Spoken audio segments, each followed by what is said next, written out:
राम सिया राम जय जय राम राम सिया राम जय जय राम। सभी को मेरा राम राम। रामचरितमानस के दूसरे सोपान अयोध्या कांड को आगे बढ़ाते हुए अस कई कुटिल भई उठी ठाडी मानव रोष तरंगिनी बाड़ी पाप पहाड़ प्रकट भई सोई भरी क्रोध जल जाय न जोई। ऐसा कहकर कुटिल कैकेयी उठ खड़ी हुई मानो क्रोध की नदी उमड़ी हो। वह नदी पाप रूपी पहाड़ से प्रकट हुई है और क्रोध रूपी जल से भरी है। ऐसी भयानक देखी नहीं जाती। दो बर कूल कठिन हठ धारा बर कुबरी बचन प्रचारा ढात भूप रूप तरुमूला चली विपत्ति बारिधि अनुकूला। दोनों वरदान उस नदी के दो किनारे हैं। कैकेयी का कठिन हठ ही उसकी तीव्र धारा है और कुबरी मंथरा के वचनों की प्रेरणा ही भंवर है। वह क्रोध रूपी नदी राजा दशरथ रूपी वृक्ष को जड़ मूल से ढाती हुई विपत्ति रूपी समुद्र की ओर सीधी चली। लखी नरेश बात फुरी साची तिये मिस मीचु शीस पर नाची गही पद विनय कीन्नी बैठारी जनि दिन कर कुल हो सिकुठारी। राजा ने समझ लिया कि बात सचमुच वास्तव में सच्ची है। स्त्री के बहाने मेरी मृत्यु ही सिर पर नाच रही है। तदंतर राजा ने कैकेयी के चरण पकड़कर उसे बिठाकर विनती की कि तू सूर्य कुल रूपी वृक्ष के लिए कुल्हाड़ी मत बन। मांगू माथ अभय देव तोई राम बिरह जनि मारे सिमोही राखू राम कऊ जयते भांति नहीं तय जरी जन्म भरी छाती। तू मेरा मस्तक मांग ले, मैं तुझे अभी दे दूं, पर राम के विरह में मुझे मत मार। जिस किसी प्रकार से हो तू राम को रख ले, नहीं तो जन्म भर तेरी छाती जलेगी। देखी व्याधि असाध नृपु परे उधर निधन धुनि माथ कहते परम आरत बचन राम राम रघुनाथ। जय सिया राम जय हनुमान। राजा ने देखा कि रोग असाध्य है, तभी अत्यंत आर्तवाणी से हा राम हा रघुनाथ कहते हुए सिर पीटकर जमीन पर गिर पड़े। व्याकुल राहु शिथिल सब गाता करि निकलप तरु मन निपाता कंठ सुख मुख आवन बानी जनु पाठिनु दिन बिनु पानी। राजा व्याकुल हो गए। उनका सारा शरीर शिथिल पड़ गया, मानो हथिनी ने कल्प वृक्ष को उखाड़ फेंका हो। कंठ सूख गया, मुख से बात नहीं निकलती, मानो पानी के बिना पहिना नामक मछली तड़प रही हो। पुनि कह कटु कठोर कैकेयी मनहु घाय महु माहुर देई जो अंतहु अस कर तबु रहु मांगू मांगू तुम के ही बल कहु। कैकेयी फिर कड़वे और कठोर वचन बोली, मानो घाव में जहर भर रही हो। कहती है, जो अंत में ऐसा ही करना था तो आपने मांग मांग किस बल पर कहा था। दुई की होय एक समय बुआला हसब ठठाई फुलाउब गाला दानी कहाउब अरु कृप नाई होय की खेम कुशल रउताई। हे राजा, ठाका मारकर हंसना और गाल फुलाना क्या ये दोनों एक साथ हो सकते हैं? दानी भी कहना और कंजूसी भी करना क्या रजपूती में क्षेम कुशल भी रह सकती है? लड़ाई में बहादुरी भी दिखावें और कहीं चोट भी न लगे, ऐसा हो सकता है? छाड़ऊ बचनु की धीरज धरहु जनि अबला जिमि करुणा करहु तनु तिये तने धामु धनु धरनी सत्य संध कौतरण समय बरनी। या तो वचन प्रतिज्ञा ही छोड़ दीजिए या धैर्य धारण कीजिए। यो असहाय स्त्री की भांति रोइए पीटिए नहीं। सत्यव्रती के लिए तो शरीर स्त्री पुत्र घर धन और पृथ्वी सब तिनके बराबर कहे गए हैं। मरम बचन सुनि राउ कहे कहु कछु दो सुन तोर लागे तो ही पिशाच जिमी कालू कहावत मोर। कैकेयी के मर्म भेदी वचन सुनकर राजा ने कहा कि तू जो चाहे कहे, तेरा कुछ भी दोष नहीं है। मेरा काल मुझे मानो पिशाच होकर लग गया है, वही मुझसे यह सब कहला रहा है, तुझसे यह सब कहला रहा है। चैतन्य भरत भूपत ही भोरे, विधि सब कुमति बसी जिए तोरे। सो सब मोरे पाप परिणामो, भय कुठार जेहि विधि बामु। भरत तो भूलकर भी राजपद नहीं चाहते, होनहार वश तेरे ही जी में कुमति आवसी। यह सब मेरे पापों का परिणाम है, जिससे कुछ समय में बेमौके विधाता विपरीत हो गया।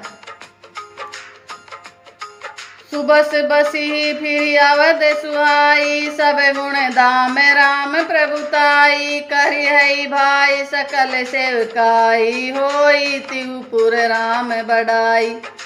तेरी उजाड़ी हुई यह सुंदर अयोध्या फिर भली भांति बसेगी और समस्त गुणों के धाम श्री राम की प्रभुता भी होगी। सब भाई उनकी सेवा करेंगे और तीनों लोकों में श्री राम की बड़ाई होगी। तोर कलंक मोर पछताऊ, मुएहू न मिटे ही न जाई काहू। अब तोय नीक लाग करु सोई, लोचन ओट बैठू मुँह गोई। केवल तेरा कलंक और तेरा पछतावा मरने पर भी नहीं मिटेगा, यह किसी तरह नहीं जाएगा। अब तुझे जो अच्छा लगे वही कर, मुंह छिपाकर मेरी आंखों की ओट जा बैठ, अर्थात मेरे सामने से हट जा, मुझे मुंह न दिखा। जब लग जियो कहू कर जोरी, तब लग जनि कछु कहसी बहोरी। फिर पछित हैसी अंत अभागी, मारे सी गाय नहारू लागी। मैं हाथ जोड़कर कहता हूँ कि जब तक मैं जीता रहूँ तब तक फिर कुछ न कहना, अर्थात मुझे न बोलना। अरे अभाग्नि, फिर तू अंत में पछताएगी, जो तू नहारू तात के लिए गाय को मार रही है। परे उराऊ कही कोटि विधि, काहे करसी निदान। कपट सयानिन कहती कछु, जागति मनहु मसानु। जय सिया राम, जय हनुमान। राजा करोड़ों प्रकार से बहुत तरह से समझाकर और यह कहकर कि तू क्यों सर्वनाश कर रही है, पृथ्वी पर गिर पड़े, पर कपट करने में चतुर कैकेयी कुछ बोलती नहीं, मानो मौन होकर मसान जगा रही हो, शमशान में बैठकर प्रेम मंत्र सिद्ध कर रही हो, प्रेत मंत्र। राम नाम रट बिकल भुआलू, जनु बिनु पंख बिअंग बेहालू। हृदय मनाव भोरु जन होई, राम जाय कहे जनि कोई। राजा राम राम रट रहे हैं और ऐसे व्याकुल हैं जैसे कोई पक्षी पंख के बिना बेहाल हो। वे अपने हृदय में मनाते हैं कि सवेरा न हो और कोई जाकर श्री रामचंद्र जी से यह बात न कहे। उदय करऊ जनि रघुकुल गुर, अवध बिलोक सूल होई उर। भूप प्रीति कैकेयी कठिनाई, उभय अवधि बिच रची बनाई। हे रघुकुल के गुरु, बड़े मूल पुरुष सूर्य भगवान, आप अपना उदय न करें। अयोध्या को बेहाल देखकर आपके हृदय में बड़ी पीड़ा होगी। राजा की प्रीति और कैकेयी की निष्ठुरता दोनों को ब्रह्मा ने सीमा तक रचकर बनाया है, अर्थात राजा प्रेम की सीमा है और कैकेयी निष्ठुरता की। बिलपत नृपहि भयउ बिनु सारा, बिना बेनु शंख धुनि द्वारा। पढ़हि भाट गुण गावई गायक, सुनत नृपहि जनु लागहि सायक। विलाप करते करते ही राजा को सवेरा हो गया। रात द्वार पर वीणा, बांसुरी और शंख की ध्वनि होने लगी। भाट लोग बिरदावली पढ़ रहे हैं और गवैये गुणों का गान कर रहे हैं। सुनने पर राजा को वे बाण जैसे लगते हैं। मंगल सकल सोहाइन कैसे, सहगामिनी ही विभूषण जैसे। तेई निशिद नींद परी नहीं काहू, राम दरस लाल साउ छाहू। राजा को यह सब मंगल साज कैसे नहीं सुहा रहे, जैसे पति के साथ सती होने वाली स्त्री को आभूषण। श्री रामचंद्र जी के दर्शन की लालसा और उत्साह के कारण उस रात्रि में किसी को भी नींद नहीं आई। द्वारे वीर सेवक सचिव कहै उदित रवि देखी, जागे अजऊ न अवधपति कारण कवनु विशेषी। जय सिया राम, जय हनुमान। रात द्वार पर मंत्री और सेवकों की भीड़ लगी है। वे सब सूर्य को उदय हुआ देखकर कहते हैं कि ऐसा कौन सा विशेष कारण है कि अवधपति दशरथ जी अभी तक नहीं जागे। पछले पहर भूप नित जागा, आजु हमें बड़ अचरज लागा। जाहु सुमंत्र जगावहु जाई, कीजिए काजु रजाय सुपाई। राजा नित्य ही रात के पिछले पहर जाग जाया करते हैं, किंतु आज हमें बड़ा आश्चर्य हो रहा है। हे सुमंत्र, जाओ, जाकर राजा को जगाओ, उसकी आज्ञा पाकर हम सब काम करें। गए सुमंत्रु तब राउर माही, देखी भयावन जात डराही। धाई खाए जनु जान जाई नहेरा, मानव विपति विषाद बसेरा। तब सुमंत्र रावले राजमहल में गए, पर महल को भयानक देखकर वे जाते हुए डर रहे हैं। ऐसा लगता है मानो दौड़ कर काट खाएगा। उसकी ओर देखा भी नहीं जाता, मानो विपत्ति और विषाद ने वहां डेरा डाल रखा हो। पूछे कौन उतरु देई, गए जेई भवन भूप कैकेयी। केहि जय जीव बैठे सिरुनाई, देखी भूप गति गयउ सुखाई। पूछने पर कोई जवाब नहीं देता। वे उस महल में गए जहाँ राजा और कैकेयी थे।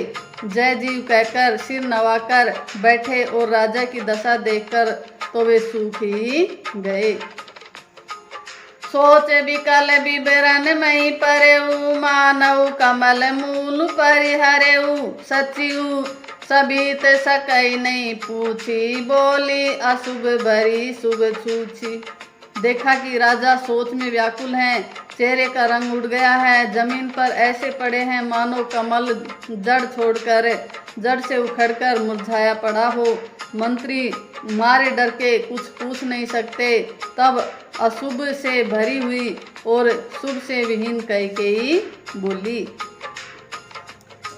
परिनराजई नींद निसी, हेतु जान जगदीशु। राम राम रटि बोरु किए, कहि न मर्मु महेशु। जय सिया राम, जय हनुमान। राजा को रात भर नींद नहीं आई, इसका कारण जगदीश्वर ही जाने। इन्होंने राम राम रटकर सवेरा कर दिया, परंतु इसका भेद राजा कुछ भी नहीं बताते। आनऊ राम बेगी बोलाई, समाचार तब पूछे आई। चले सुमंत्रु राय रुखिर जानी, लखी कुल चाल की नहीं कछुरानी। तुम जल्दी राम को बुला लाओ, तब आकर समाचार पूछना। राजा का रुख जानकर सुमंत्र जी चले, समझ गए कि रानी ने कुछ कुचाले की है। सोच विकल मग पर इन पाऊ, रामई बोली कही काराऊ।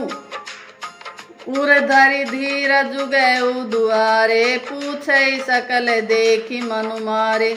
सुमंत्र सोच में व्याकुल हैं, रास्ते पर पैर नहीं पड़ता, आगे बढ़ा नहीं जाता। सोचते हैं राम जी को बुलाकर राजा क्या कहेंगे।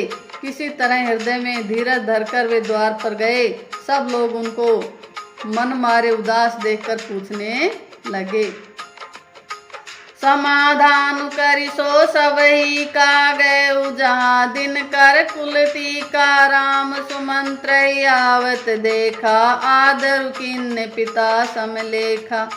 सब लोगों का समाधान करके किसी तरह समझा बुझाकर सुमंत्र वहाँ गए जहाँ सूर्यकुल के तिलक श्री रामचंद्र जी थे। श्री रामचंद्र जी ने सुमंत्र को आते देखा तो पिता के समान समझकर उसका आदर किया। निरखी बदनु कही भूप रजाई, रघुकुल दीप ही चले उलेवाई। राम कुभाति सचिव संग जाई, देखी लोग जैते बिल खाई।